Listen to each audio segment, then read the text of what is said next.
साथियों नमस्कार। हलचल इंडिया से मैं राजेश सिंह। इन दिनों देश में आशा वर्कर्स का एक आंदोलन बड़ी तेजी के साथ खड़ा हो रहा है। समय समय पर हमने इस पर वीडियो बनाए हैं, चर्चा की है और आप लोगों ने देखा भी है। पहले आंदोलन कुछ दो चार लोग झंडे पोस्टर बैनर लेकर के सड़कों या सरकारी अस्पतालों के आसपास CSC PSC में दिखाई देते रहे। धीरे धीरे ये आंदोलन बढ़ता चला गया और आज इस स्थिति में खड़ा है कि आशा वर्कर्स एक बड़ी लड़ाई की तरफ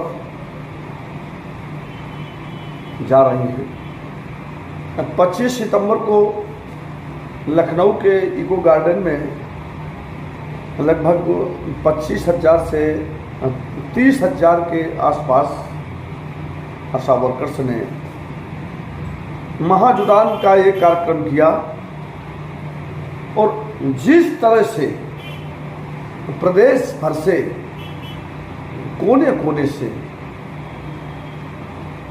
आशा बहनें वहां पहुंची, तो ये एक आंदोलन की बड़ी जीत थी।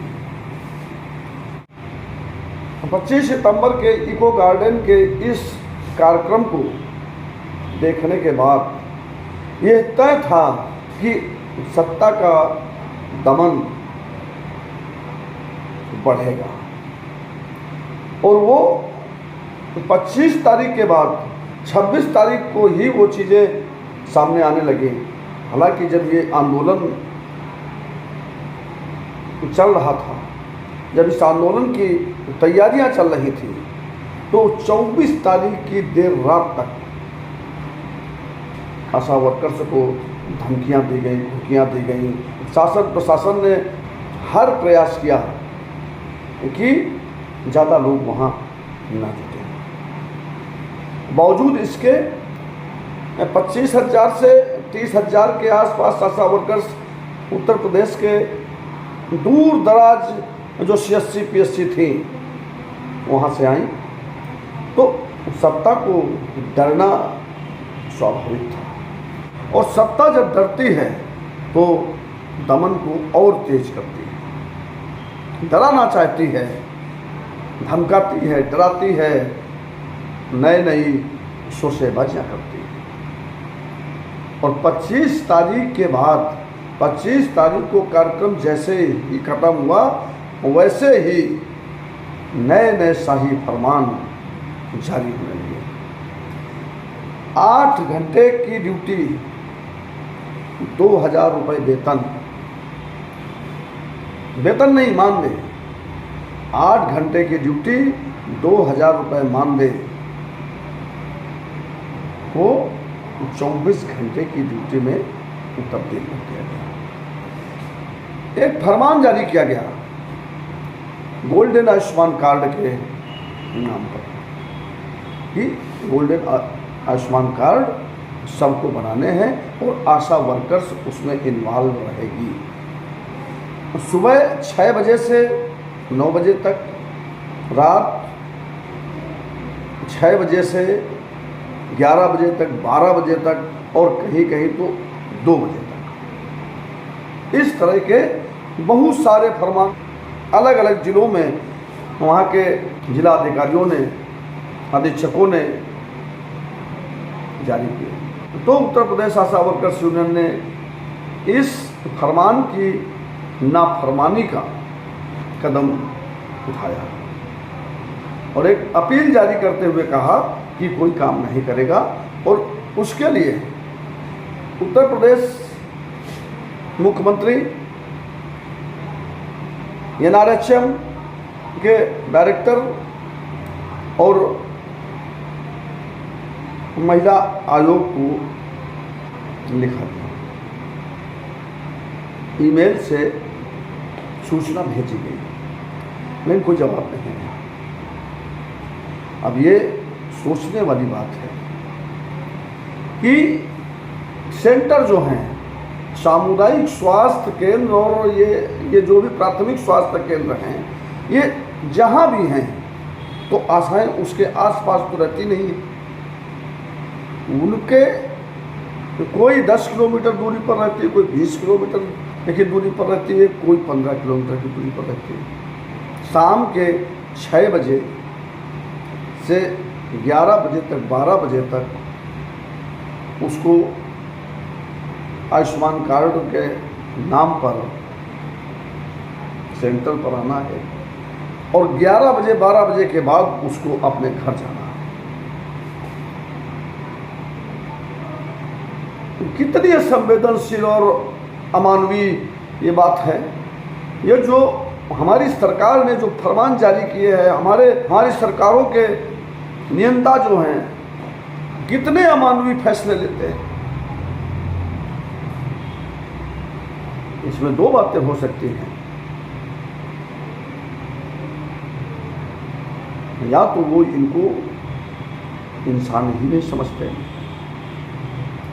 या तो जनता के नुमाइंदे नहीं। और अभी जब बात हो रही है अधिकारियों से, चिकित्सा अधीक्षकों से, मुख्य चिकित्सा अधिकारियों से, तो उनके पास एक ही जवाब है कि हमने कोई आदेश इस तरह का जारी नहीं किया। लेकिन पूरे उत्तर प्रदेश में रात के 6 बजे से 11 बजे तक आयुष्मान कार्ड के लिए आशा वर्कर्स उपलब्ध है, बना रही हैं और उनके फोटोज़ हैं, वीडियो हैं, और जो आदेश दिए गए हैं वो भी उपलब्ध है, किन अधिकारियों ने दिया है और क्या क्या लिखा हुआ है, वो सारी चीज़ें हैं। और जब कोई आशा वर्कर्स इसके लिए इनकार करती है तो उसको सेवा मुक्त करने की धमकी दी जाती है।